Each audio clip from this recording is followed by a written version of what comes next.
동원산업과 동원 F&B의 주가가 17일 장 초반 동반 강세를 보여주고 있습니다. 동원산업이 자회사 동원 F&B를 100% 완전 자회사로 만들기로 결정하면서 중복 상장 우려가 회수되자 시장에서 매수 심리가 개선된 것으로 현재 풀이되고 있습니다.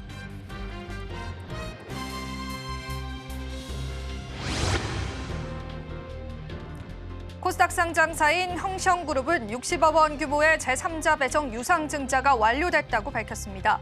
앞서서 흥성그룹은 지난 8일 오너 2세 이사와 홍콩계 투자자 등을 대상으로 유상증자를 진행한다고 공시한 바 있고요. 화장품 신사업을 강화한다라는 이야기도 나오고 있습니다. 지난 9일 달러 대비 원화 환율이 1,484원으로 16년 만에 최고치를 기록한 뒤 10일부터 3거래 연속 떨어지는 등 하락세로 최근에 1,420원대까지 내려오자 환 해지형 ETF에 투자한 이들이 한박 웃음을 지었다는 성과 이야기가 나오고 있습니다.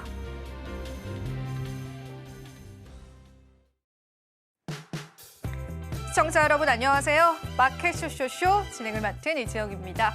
자, 오늘 국내 증시는요 여전히 강한 상승을 보여주고 있고요. 오후장 들어서도 시장의 수급들 여전히 유입되는 모습도 확인되고 있습니다. 장마감 30분 앞두고 있습니다. 주요 종목군들의 흐름들 저희와 함께 체크해 보도록 하죠. 오늘은 어떤 모습들 보여주고 있을까요? 바로 한번 살펴보겠습니다. 자, 오늘도 어제와는 사뭇 다른 분위기입니다. 오늘은 코스닥 지수 위주로의 상승이 조금 더 두드러지는 시장이죠. 삼성전자와 하이닉스는 엇갈린 양상들 보여주고 있는데요. 시장의 영향력들은 좀 미비하다라고 해석을 해볼 수 있겠고요. 오늘 2차 전지 관련주들도 그래도 어느 정도 다시금 반등해주는 모습이 확인되고 있는 시점입니다. 금융주들은 그간의 상승이 조금 부담스러웠던 걸까요? 오늘 시장에서는 일부 쉬어가는 흐름도 보여주고 있고요. 신한지주와 메리츠 금융지주는 1%의 낙폭을 기록합니다. 방산주들은 오늘 정책적인 이슈가 또 한 번 부각을 받았었죠. 오늘 시장에서 또 한 번 상승하면서요. 하나 에어로스페이스는 3%, 하나 오션도 약보합 상승, HD현대중공업도 시장에서 상승 나와주고 있습니다.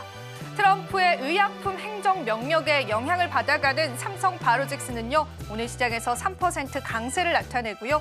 오늘 알테오젠도 상당히 좋습니다. 2.59%의 상승률 나타내주고 있습니다. 다만 셀트리온만 보합권인데요. 그래도 장중에는 마이너스권이었는데 시장에서 회복해주는 모습 확인되고 있고요. HLB 3%의 상승 나타내면서요. 제약주들 위주로의 수급도 우리가 확인해 볼 수 있는 시점인 것 같습니다. 오늘은 또 어제와는 다른 시장의 분위기 연출되고 있습니다. 또 오늘 시장에 맞는 전략들 준비를 했고요.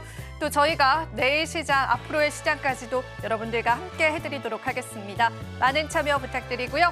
그럼 본격적으로 한번 달려볼까요? 마켓 쇼쇼쇼 2부도 출발합니다.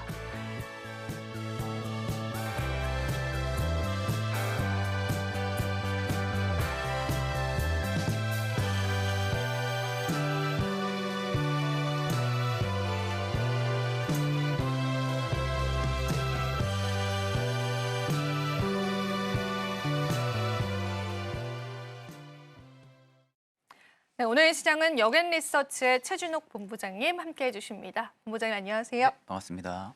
네, 저희가 잠시 뒤에 시장 전략 자세히 한번 나눠보도록 하고요. 저희는 지수 한번 살펴보고 오겠습니다. 잠시 후에 다시 찾아뵐게요.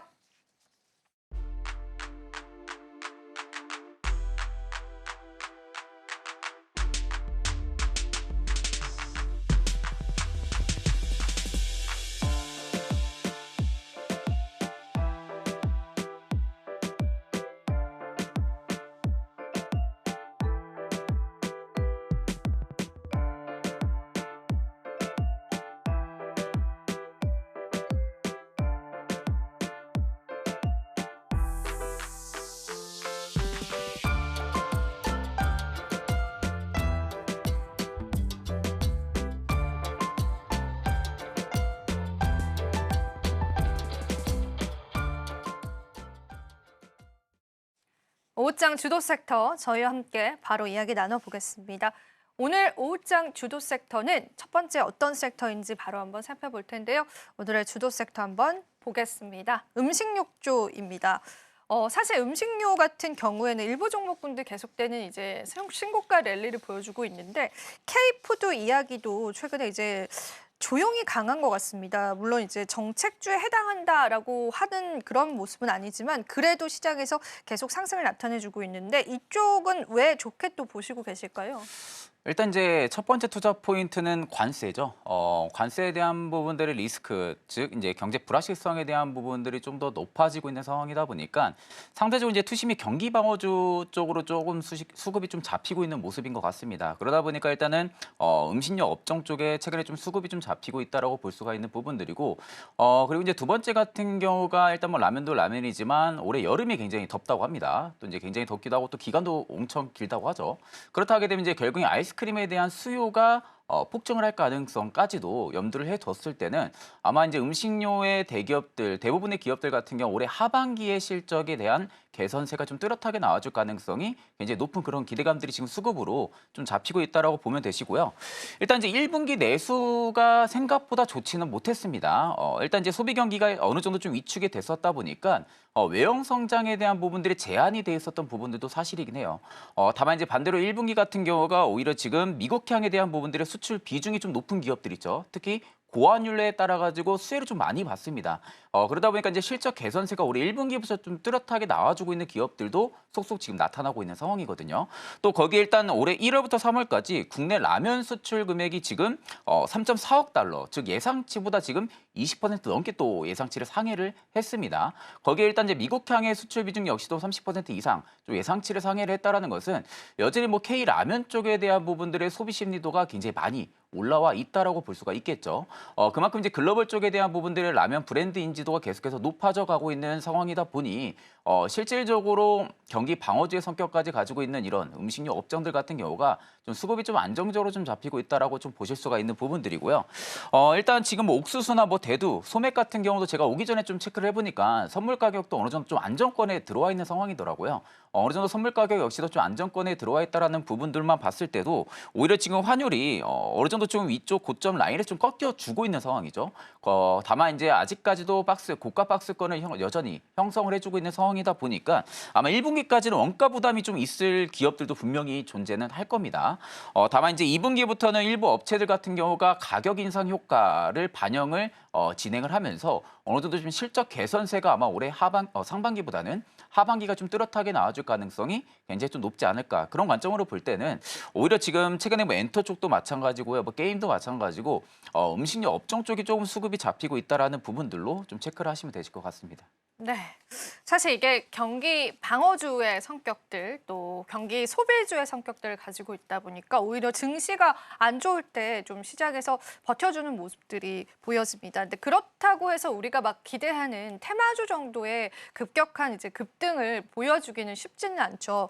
삼양식품이 이제 최고가, 신고가 랠리를 가고 있는데 중요한 거는 이제 제2의 삼양식품이 있을까에 관해서 물음을 줘야 될 것 같아요. 그래야지 사실 저희가 지금 삼양식품을 투자하기에는 그 가격대가 너무나 부담스럽잖아요, 본부장님. 네네. 삼양식품만이 주인공일까요? 아니면 전반적인 K푸드 쪽을 확장시켜서 봐도 괜찮을까요? 일단 저는 관심 있어 하는 건 빙그레 쪽이에요.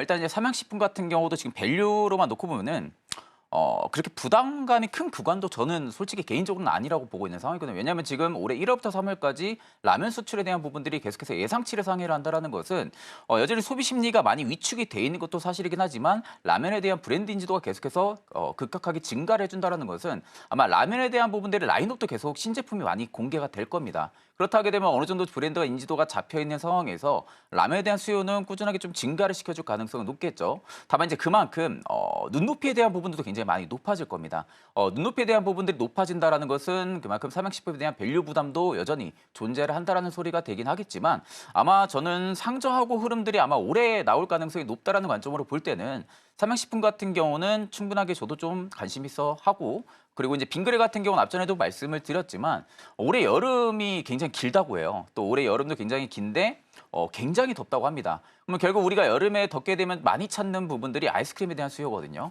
아이스크림에 대한 수요 그리고 최근에 제로에 대한 아이템 굉장히 많이 올라와 있잖아요. 뭐 제로 콜라도 있고요. 뭐 제로 사료도 있는데 제로 아이스크림 쪽에 대한 부분들까지도 좀 많이 확장이 돼 있는 상황에서 사실 이 제로가 뭐 그렇게 큰 의미는 없다고 합니다. 저도 이제 확인을 해보니까. 그래도 일단 그 제로라는 부분도 어떻게 보면은 글씨에 대한 안도감이죠.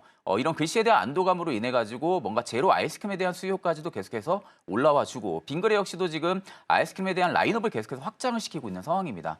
그러다 보니까 아마 이제 올해 여름 어떻게 보면 이제 성수기로 볼 수가 있겠죠. 빙그레 입장에서는 성수기에 지금 진입을 하는 부분들에 있어 가지고는 충분하게 실적 개선세가 좀 뚜렷하게 나와줄 가능성이 높음에도 불구하고 삼양식품보다 지금 가격적인 밸류 부담이 그렇게 높지가 않은 상황이거든요. 가격적인 밸류가 좀 높지가 않다라고 하게 되면은 내가 식음료 쪽에 좀 관심이 있다. 그렇게 되면 일단은 빙그레 쪽 같은 경우도 관심 있게 좀 지켜보셔도 나쁘지 않을 거라 보고 있습니다. 섹터 전반에 훈풍을 불러 일으켰기 때문에 그 안에서 바라볼 수 있는 게 우리가 또 계절 특징주다라고 하죠. 이 여름 시즌을 앞두고 이 빙그레와 같은 기업군들도 주목을 해보자. 이런 이야기 스물스물 조금 나오는 것 같아요. 저희가 또 지난 방송에서도 또 에어컨 관련주들도 이야기를 했었는데 스물스물 또 여름 관련주들이 조금 주목을 받게 되는 시점인 것 같습니다. 그렇다면은 우리가 유통망 쪽으로도 이야기를 좀 나눠보면 좋겠어요. K푸드 인기에 따라서 그 유통망 그러니까 우리가 또 설명을 하자면 밸류체인 관련주들 이렇게 볼 수 있을 것 같은데 네. 혹은 이제 뭐 운송을 하거나 유통을 책임지는 그런 또 기업들 같이 주목해봐도 괜찮을까요? 유통 쪽 같은 경우도 사실상 어떻게 보면 경기 방어주 성격이랑 거의 배타성이 많이 다 묻어 있는 그런 또 섹터 중에 하나거든요. 근데 일단 지금 최근에 움직이는 수급만 놓고 보면은 사실 지금 음식료 업종과 그리고 유통사들까지도 같이 움직여줄 만한 수급들은 좀 굉장히 좀 제한적인 것 같아요. 그러다 보니까 이제 유통 쪽에 대한 부분들의 마진율이 과연 얼마나 남을 수 있을까라는 부분들만 놓고 봤을 때는 사실 이제 관세 리스크도 분명히 유통 쪽에서는 먹구름이 좀 계속해서 껴있을 겁니다. 그렇다 하게 되면은 결국 유통사들 같은 경우가 전반적으로 수출량에 대한 부분들이 비중이 좀 높아져야만이 어느 정도 마진을 좀 남겨 먹을 수가 있고 또 그런 부분들이 실적으로도 연계가 될 수 있는 부분들인데 아마 제가 보기에는 고객사들의 물량이 얼마나 늘어나는지 여부가 좀 중요할 거라 보고 있어요. 그러면 결국 지금 아직까지는 불확실성에 대한 부분들 리스크가 좀 남아 있다라고 하게 되면은 실질적인 몸통을 체크를 하는 게 맞겠죠. 그러니까 유통사 같은 경우는 오히려 좀 바깥쪽에 밸류에 있다라고 보면 되시고 안쪽에 있는 밸류 체인부터 먼저 보시는 게 맞다고 봅니다. 그렇다 하게 되면 결국은 음식료 업종들 먼저 어느 정도 성장성이 뚜렷하게 나와준다 하게 되면은 음식료 업종이 계속해서 라인업도 확장을 하고 있고 수출량 비중이 계속해서 늘어나고 있다라고 하게 되면은 그럼 유통사들 역시도 실적이 좋아지는 거 아닌가? 그런 쪽으로 좀 연계성으로 좀 볼 수가 있는 부분들이죠. 그러다 보니까 일단 저는 음식료 업종이 먼저 첫 번째로 좀 체크를 해야 된다고 보고 있고 음식료 업종들이 올해 상반기 대비 하반기 실적에 대한 개선세가 좀 뚜렷하게 나와준다라고 하게 되면은 아마 유통 쪽이 그 전부터 먼저 조금씩 움직여주기 시작을 할 겁니다. 그렇기 때문에 유통 쪽까지도 같이 좀 관심 종목에 넣어 두시고 좀 체크를 해보셔도 좋은데 내가 사실 지금 현금성에 대한 부분들의 자산이 좀 많지가 않다. 그럴 경우에는 저는 일단은 음식료 쪽에만 조금 집중을 하시는 게 맞다고 보고 있는 상황입니다. 네, 알겠습니다. 사실 저희가 또 다양한 시장의 이야기가 나오고 있지만요. 이 글로벌 경기 침체로 인해서 이제 푸드 등의 소비재들이 급성장하고 있습니다. 이런 맥락에서 본다라고 한다면은 지금 시점에서 공략해보는 것도 기회가 되지 않을까. 이쪽 섹터를 계속 바라보는 게 또 기회가 되지 않을까 그런 생각이 들긴 하는데요. 본부장님 이 부분은 어떻게 보실까요? 사실 지금 유통 쪽들 같은 경우가 많잖아요. 굉장히 뭐 음식료 쪽도 있지만 화장품도 있고요. 굉장히 많습니다. 이게 사실 이제 화장품 같은 경우는 굉장히 좀 견조하다고는 보고는 있는 상황이에요. 화장품 같은 경우도 이제 계속해서 이제 이후에도 이야기는 해드릴 거지만 화장품이 지금 미국에서 수요가 굉장히 견조한 상황입니다. 그만큼 지금 뭐 K라는 브랜드만 붙여 있다고 하게 되면은 화장품은 화장품, 뭐 라면이면 라면, 음식료 쪽까지도 뭐 화장품까지도 전반적으로 계속해서 지금 퍼져 나가고 있는 상황이죠. 그렇다고 하게 되면 일단은 화장품을 유통하고 있는 밸류체인을 가지고 있는 기업들 같은 경우는 상대적으로 좀 실적이 좀 좋아질 가능성이 높겠죠. 그중에서 일단은 독보적으로 일단 실리콘투 같은 경우도 유통 쪽에 대한 부분들의 채널을 좀 가지고 있는 기업이다 보니까 실리콘투 역시도 오히려 상반기 대비 하반기가 좀 더 좋아질 가능성이 굉장히 좀 높다라고 보고 있는 상황이고요. 일단 이제 이마트 같은 경우도 홈플러스에 대한 부분들의 사태로 인해 가지고 좀 수요가 많이 증가를 해주는 것 같아요. 거기는 최근에 증권사들에서도 이마트에 대한 긍정적인 리포트들이 지금 굉장히 많이 나오고 있는 상황입니다.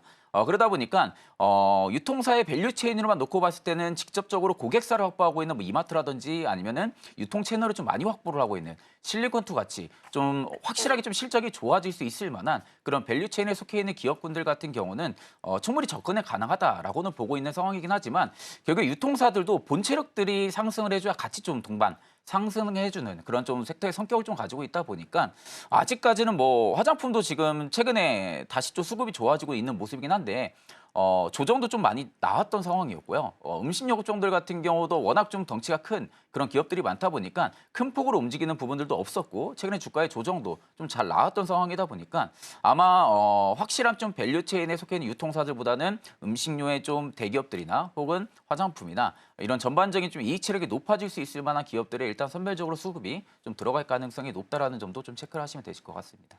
예, 좋습니다. 자, 음식료 업종 저희가 투자 포인트로 잡아봤습니다. 그럼 두 번째 주도 섹터 바로 열어보도록 하겠습니다. 오늘 두 번째 주도 섹터 열어주시죠. 화장품 쪽 오늘 할 이야기 너무나 많을 것 같습니다. K뷰티가 미국 관세에 관한 뷰티 성장 촉진제다라는 이야기가 나오는데요. 일단은 저희가 화장품주들 최근에 굉장히 좋습니다. 그 이유들 먼저 좀 풀어볼 수 있을까요?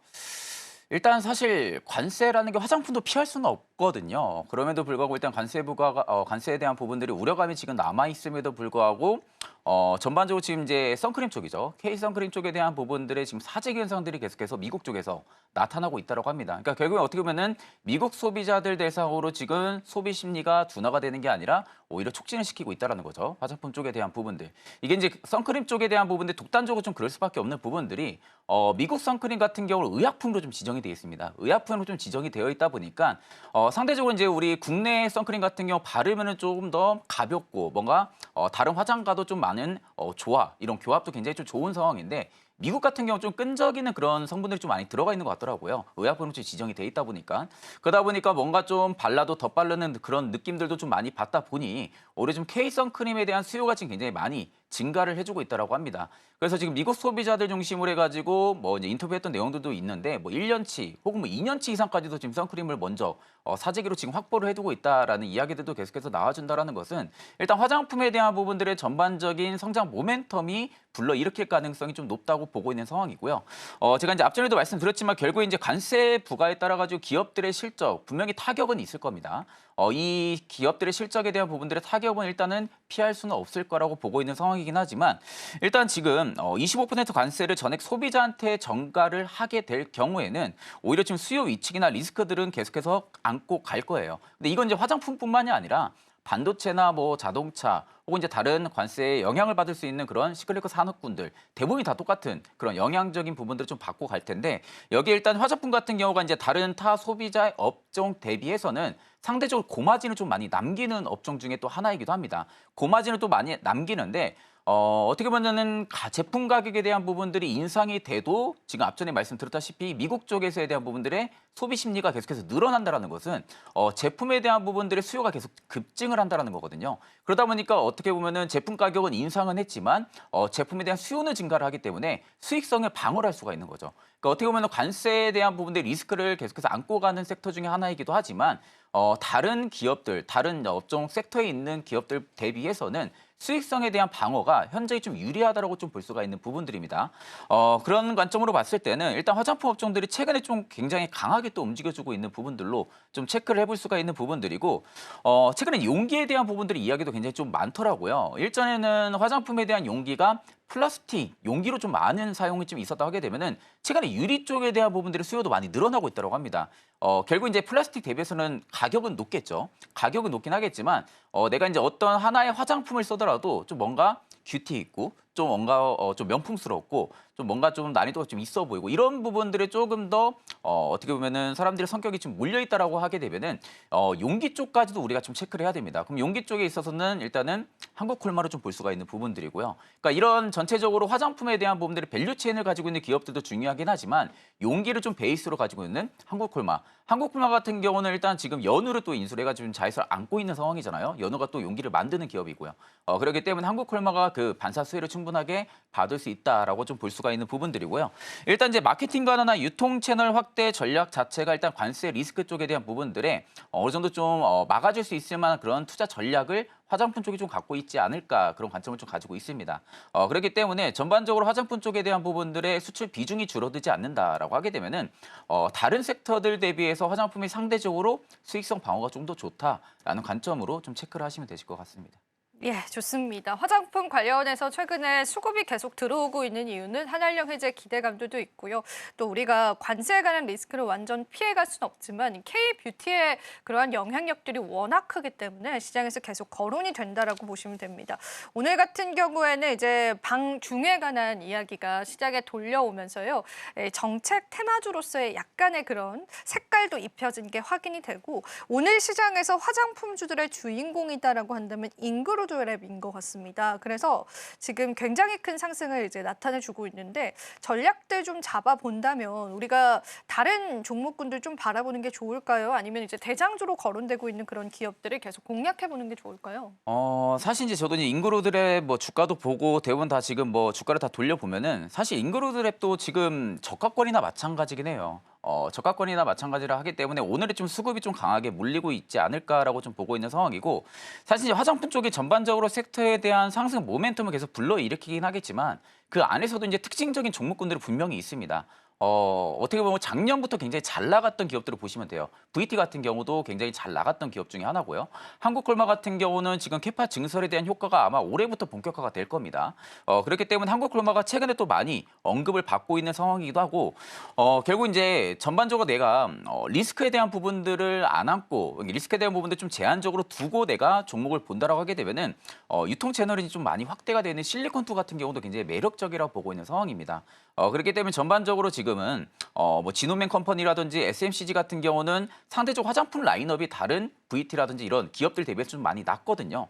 그럼에도 불구하고 일단 지금 주가가 굉장히 많이 빠져 있었던 부분들이기 때문에 어느 정도 좀 주가에 대한 밸류의 상승이 좀 나와주고 있다라고 좀 볼 수가 있는 부분들이고요. 일단 저는 뭐 VT 개인적으로 굉장히 좀 좋게 보고 있고요. 그리고 두 번째로 한국콜마 좀 개인적으로 좋게 보고 있는 상황입니다.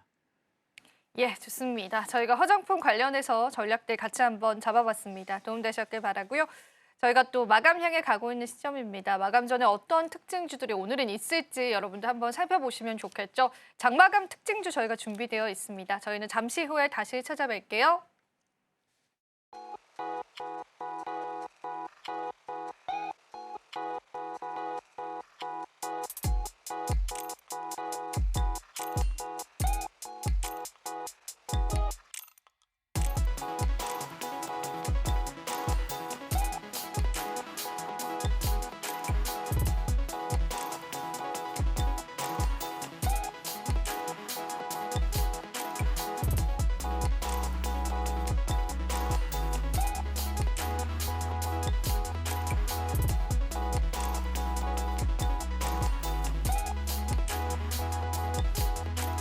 네, 장 마감까지 얼마 남지 않았습니다. 오늘 시장에서 강하게 영향 미쳤던 업종과 종목은 어떤 게 있는지 저와 함께 정리해보는 시간 갖도록 할 텐데요.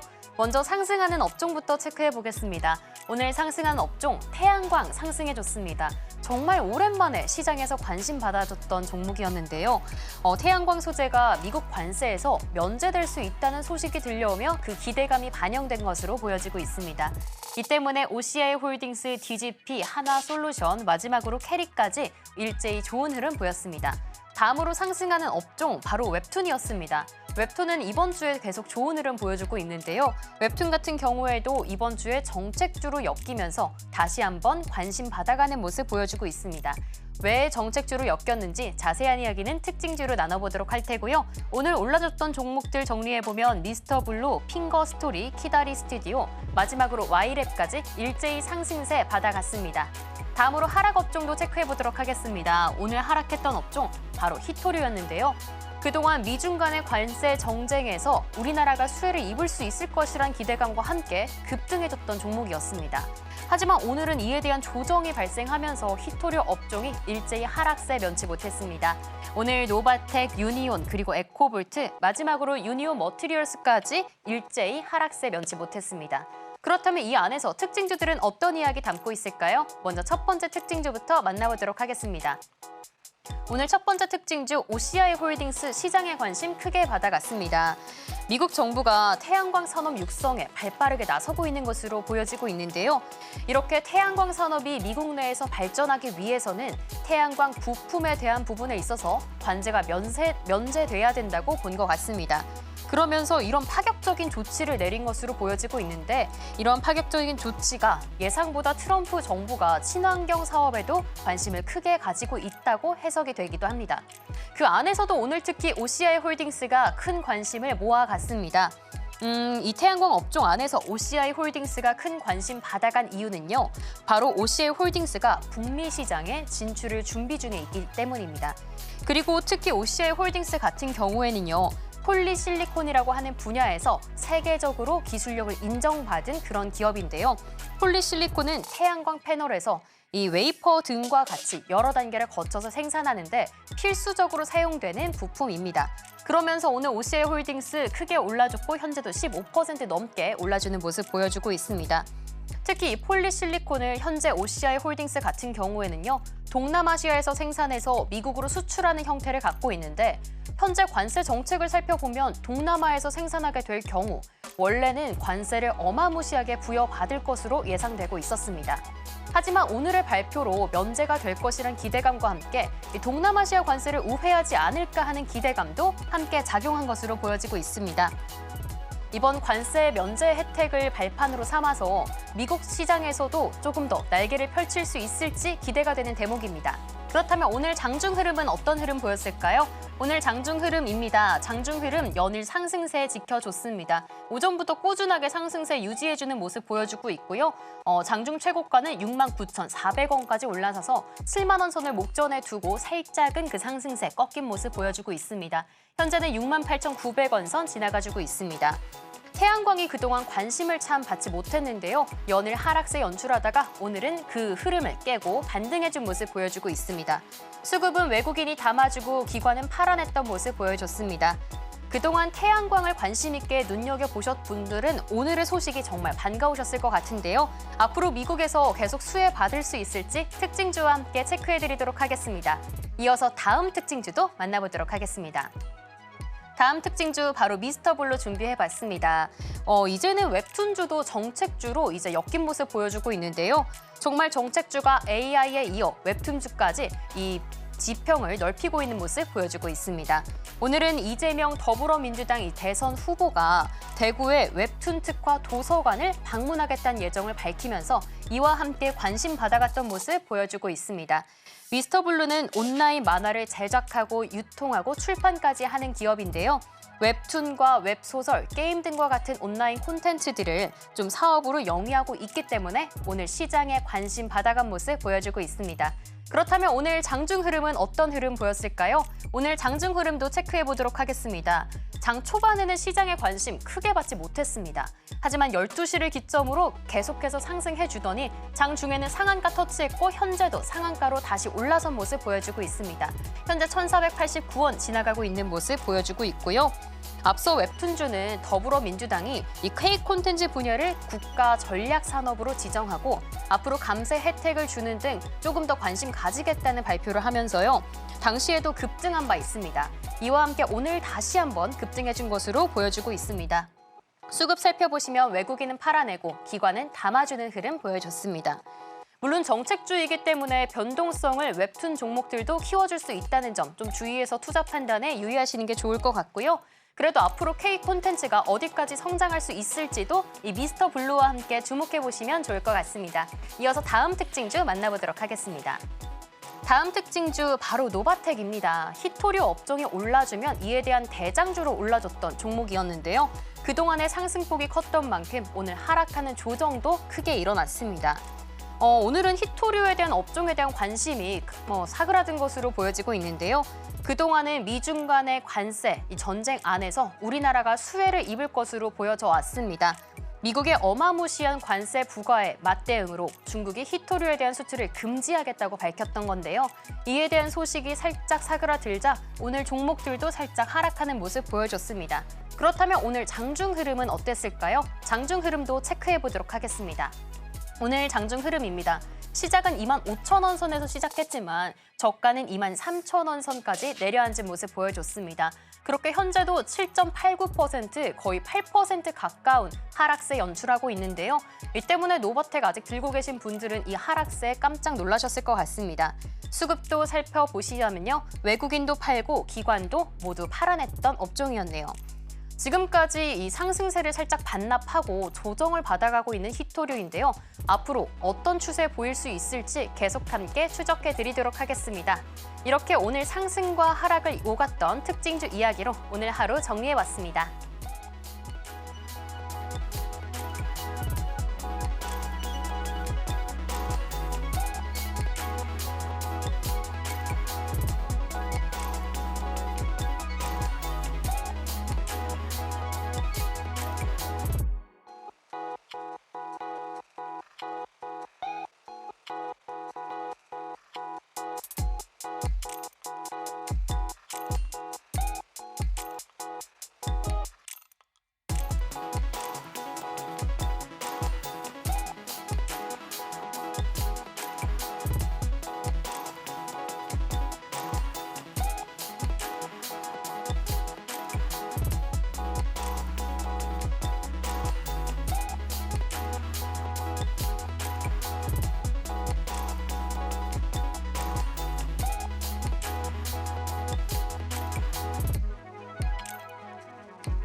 오늘 국내 증시 마감 지어졌습니다. 오늘 코스피, 코스닥 모두 다 상승 마감했는데요. 다만 유가증권 시장에서 외국인 5거래일째 매도 물량을 보여주고 있고요.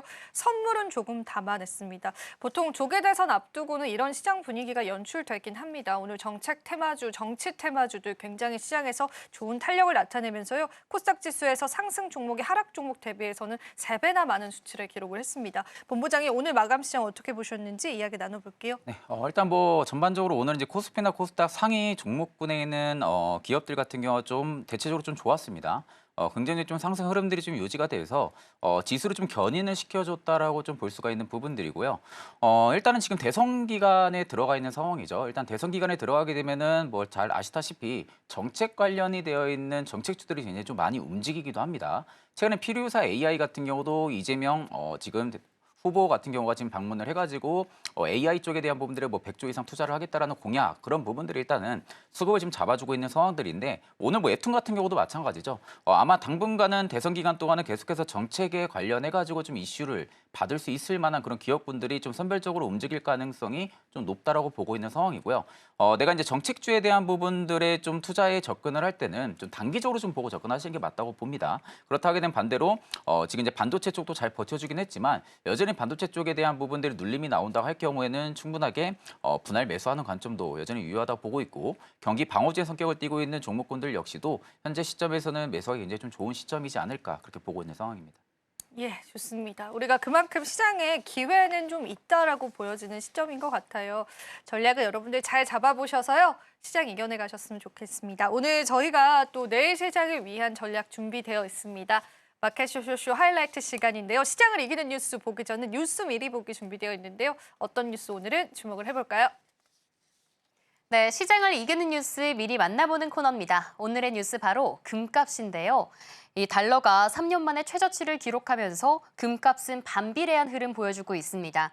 미중 무역 갈등이 격화되며 달러와 약세와 금값 급등이 동시에 이어지고 있습니다. 이유는 바로 글로벌 금융시장의 불확실성이 커지고 있기 때문인데요. 16일 인베스팅닷컴에 따르면 미국 달러 인덱스는 전거래일보다 0.59% 하락한 99.57을 기록했습니다. 달러 인덱스는 100 아래면 약세, 이상이면 강세인데요. 현재 수치는 2022년 11월 이후 최저 수준으로 지난달 3.2% 하락에 이어 이달 들어서만 4.3% 급락한 수치입니다. 뿐만 아니라 귀금속계 투톱, 다이아몬드도 약세입니다. 관세 부과 대상에 다이아몬드가 포함됐기 때문인데요. 금과 구리 등 산업재로 쓰이는 광물들은 제외했지만 다이아몬드는 관세를 피하지 못했습니다. 이에 더해 향후 미국과 인도의 관세 협상이 잘 이루어지지 않으면 미국의 다이아몬드 수입업자들은 미국이 인도에 예고한 상호 관세율도 추가로 얻어맞을 걱정도 존재합니다. 이러한 흐름이 지속되면 관세 전쟁의 유일한 도피처로 떠오른 곳이 바로 금인데요. 안전자산 선호 심리가 강화되며 금값은 급등세를 보이고 있습니다. 금 현물 가격은 온스당 2.12% 상승하며 거래됐습니다. 앞서 전자제품에 대한 관세가 일시 유예되며 금값은 한 차례 하락했으나 중국산 제품에 대한 145% 관세는 그대로 유지돼 긴장감은 여전합니다. 여기에 미국 국채 매도세와 달러 약세가 맞물리며 금 수요를 지속적으로 끌어올리고 있는 상황입니다. 달러도 다이아몬드도 약세지만 나홀로 강세 지키고 있는 금값. 이어서 자세하게 이야기 나눠보도록 하겠습니다. 지금까지 뉴스 미리 보기였습니다. 오늘은 금값 이야기를 해봐야 될 것 같습니다. 온스당 3,000달러 선을 넘어섰던 금값은 또 다른 최고가를 달성하고 있습니다. 오늘 주제 바로 한번 열어볼게요. 오늘 금값 한번 이야기 나눠보겠습니다.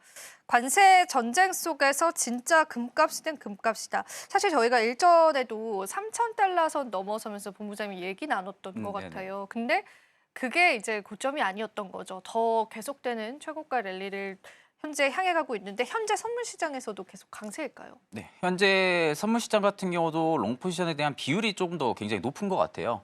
일단 이제 어느 정도 지금 어떻게 보면 이제 천장을 알 수가 없는 거죠. 지금 상황에서는 천장에 대한 부분들을 알 수가 없는 상황에서 최근에 골드만삭스 역시도 온스당 3,700달러까지 일단 올해 올라갈 것이다. 라고 지금 리포트도 나온 상황이다 보니까 지금 수급에 대한 부분들에 조금 더 얹혀서 심리도를 높여줄 수 있을 만한 그런 이야기들이 굉장히 좀 많이 나오고 있는 상황이죠. 그런 상황에서 일단 이제 롱포지션의 규모가 지금 계속해서 늘어나고 있는 상황이다 보니 일단은 저는 개인적으로는 아직도 고점이 아닐 가능성이 좀 높다고 보고 있는데 일단 지금 심리적인 압박감이 있는 구간들은 분명히 맞습니다. 그렇다 하게 되면은 어느 정도 좀 매도에 대한 물량도 충분히 나와줄 수 있는 그런 구간이기도 하고요. 다만 일시적인 조정은 나와줄 수는 있겠지만 아마 당분간 또다시 또 상승 기조로 좀 탈 흐름이 나올 가능성이 좀 높다고 보고 있는데 일단 이제 결국엔 관세에 대한 리스크가 계속해서 불거진다 하게 되면은 그 피난처의 탑이 지금으로서는 금이죠. 그러다 보니까 결국 안전자산에 대한 부분들의 수요가 계속해서 급증을 하고 있다고 볼 수가 있는 부분들입니다.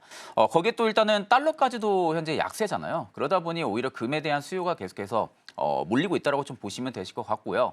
통상적으로 이제 결국엔 금값에 대한 부분들 계속해서 올라가는 부분들은 아마 당분간은 유지가 될 것 같아요. 뭐 관세에 대한 부분들의 이야기가 계속 안으로 들어가지 않고 있는 상황이잖아요. 그런 상황에서 지금 뭐 신재생에 대한 부분들 관세 면제 뭐 이런 이야기들도 개인적으로 저는 중국을 지금은 위협을 하고 있다고 보고 있는 상황이거든요. 신재생 쪽에 대한 부분들도 워낙 좋아하지 않는 성격인데 바이든 정부가 오히려 신재생에 대한 산업을 키우려 했었고 근데 반대로 지금 트럼프 정부 들어서서 신재생 쪽에 대한 부분들의 관세 면제 이야기가 나온다는 부분들은 아마 중국을 견제해서 지금 이야기가 하는 것 겁니다. 그렇다는 것은 결국에는 여전히 미중에 대한 부분들의 관세 전쟁, 무역 전쟁에 대한 부분들이 계속해서 진행이 되고 있다고 볼 수가 있는 부분들이다 보니까 아마 계속해서 이 기조가 유지가 되면 될수록 금에 대한 안전자산에 대한 수요는 계속 급증할 가능성이 높다고 봅니다. 그렇기 때문에 저는 전반적으로 지금 온스당 3,300달러 정도를 지금 유지해주고 있는데 아마 3,300달러 선은 충분히 넘어설 거라고 보고 있는 상황이에요. 다만 지금 일단은 고점에 있는 부담감은 분명히 있는 구간들이기 때문에 일단은 선별적으로 접근을 하실 경우에는 조금 더 조정이 나온 이후에 좀 접근하는 게 맞다고 보고 있는 상황입니다. 예, 좋습니다. 일단은 지금 달러도 약세죠. 그래서 원달러 환율도 안정화를 세워가고 있는 상황인데 그 과중에서 금값 같은 경우에는 계속되는 사상 최고치를 나타내고 있습니다. 심리를 좀 풀어보고 싶어요. 투자자들이 이렇게 금에 몰리는 심리가 뭘까요? 일단 달러도 약세잖아요. 네네. 그래서 저는 조금 지금까지의 뭐 패러다임 시나리오랑은 조금 다르다는 생각이 드는데 어떻게 보세요?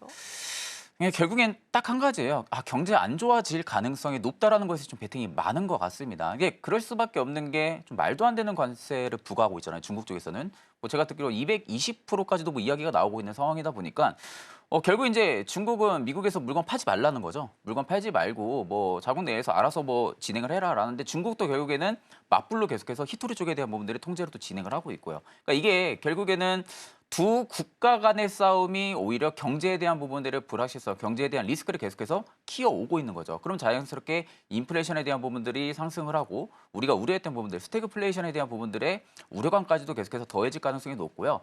오늘 새벽이죠. 또 연준 의원 같은 경우도 연설에서도 결국 좀 부정적인 이야기를 좀 했습니다. 경제 성장에 대한 부분들의 불확실성에 대한 리스크, 그 부분들의 발언까지 있었다 보니까 조금 더 안전자산 쪽에 좀 대피를 하려는 그런 수요가 조금 더 촉진을 하는 것 같습니다.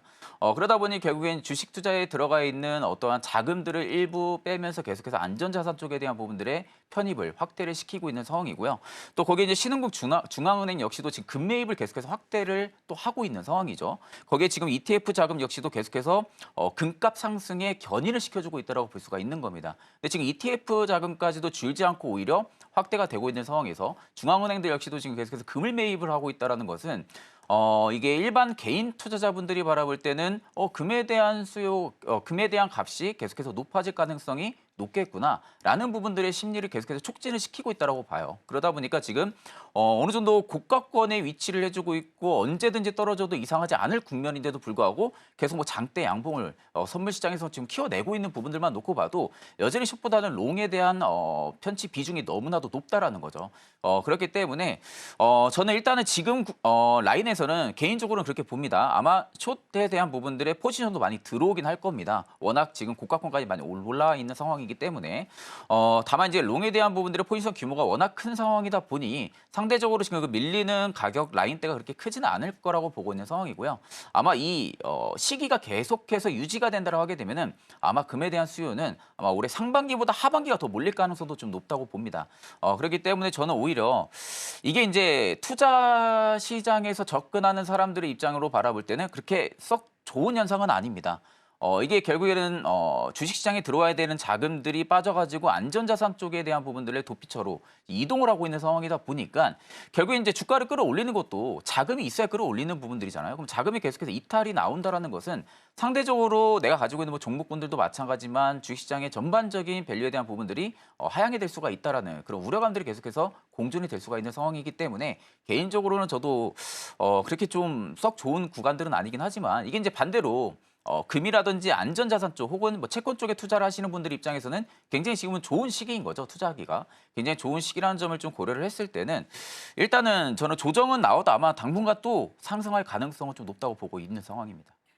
예, 좋습니다. 사실 오늘의 금값에 관해서는 저희가 어떤 시나리오를 조금 내려볼 수 있냐면 뉴욕 증시에서 파월 풋을 기대를 했었는데 파월 연준 의장이 연설을 통해서 관세로 인해서 일시적으로 인플레이션이 올 거고 경기 침체를 예상한다라는 뉘앙스의 발언을 하면서 안전자산 쪽으로 또 수요 심리가 몰린 것으로 해석을 해볼 수가 있습니다.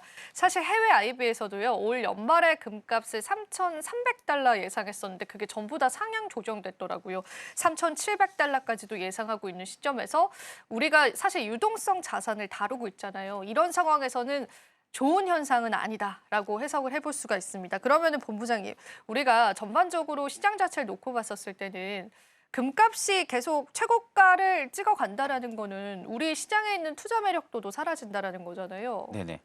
만약에 금리 인하 카드가 있다면 네. 금값도 안정화를 조금 가질 수 있을까요?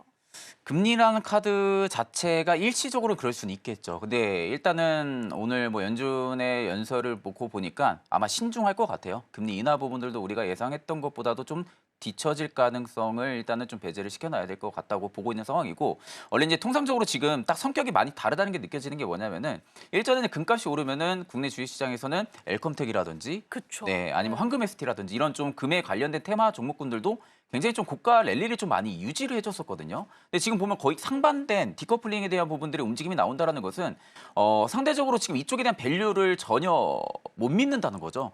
지금 어차피 경제에 대한 불확실성 여파로 인해서 금에 대한 수요가 몰리는 부분들이다 보니까 일전에 금값이 상승하는 부분들과 조금 다른 성격이다라는 걸로 인해 가지고 오히려 엘컴텍이나 황금 ST, 뭐 고려아연 이런 특징적인 종목들이 지금 못 오르고 있는 상황들만 놓고 봤을 때는 일단 저는 안전자산 쪽에서 지금 투자 수요가 많이 몰려 있다고 보고 있습니다.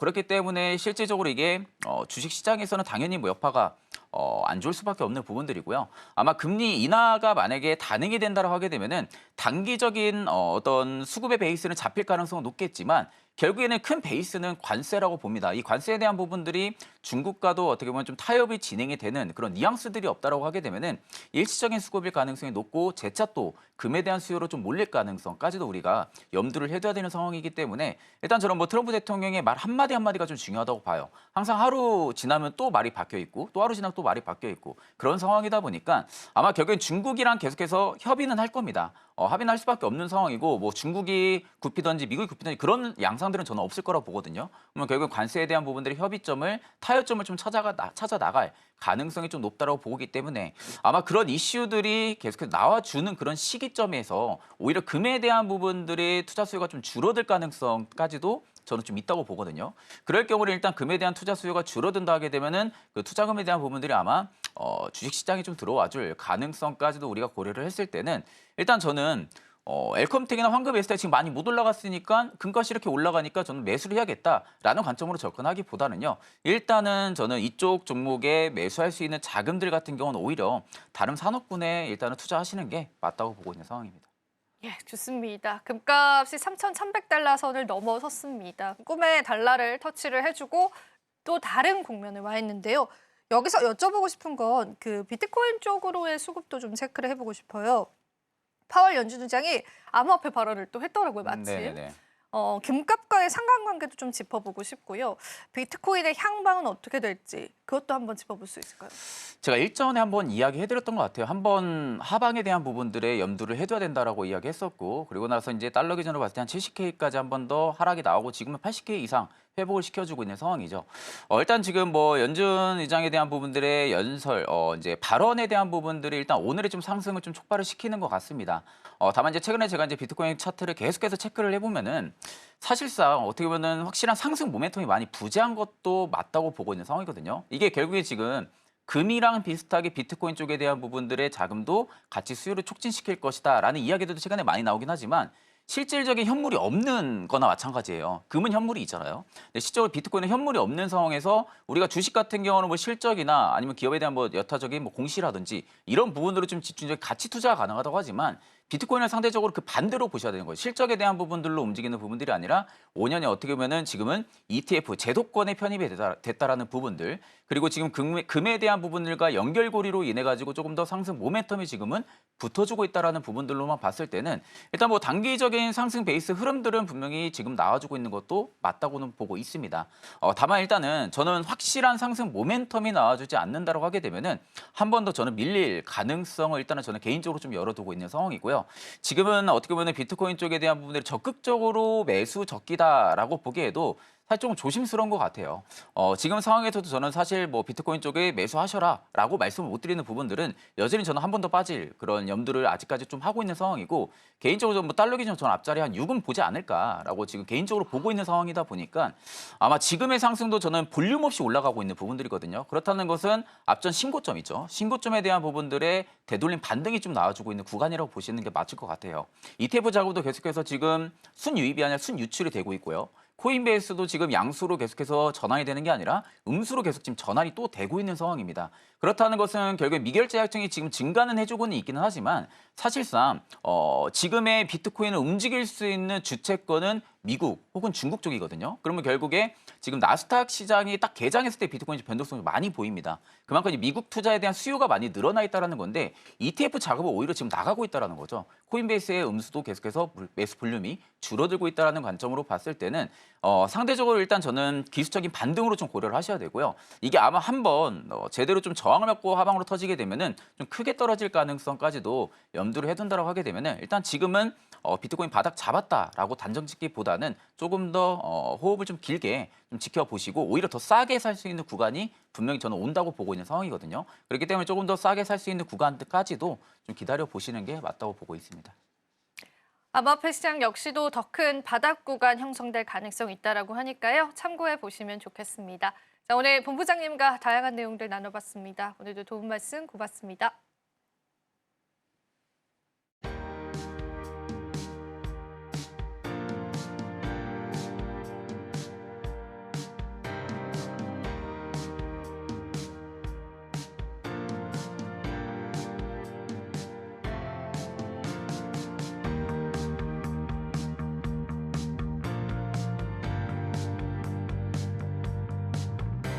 참 따라가기 힘든 시장인 것 같습니다. 여러분들이 보다 발빠르게 시장 전략 잡을 수 있도록요. 저희가 계속 노력해 보겠습니다. 오늘 시장도 너무너무 고생 많으셨고요. 또 저희 방송에서 제공해드리는 정보는 투자 판단에 대한 조언일 뿐입니다. 가치 판단과 상승 하락 보장하고 있지는 않다라는 점 유의 부탁드리겠습니다. 저희는 내일 이 시간 함께 할게요. 오늘도 시청해주신 여러분 고맙습니다.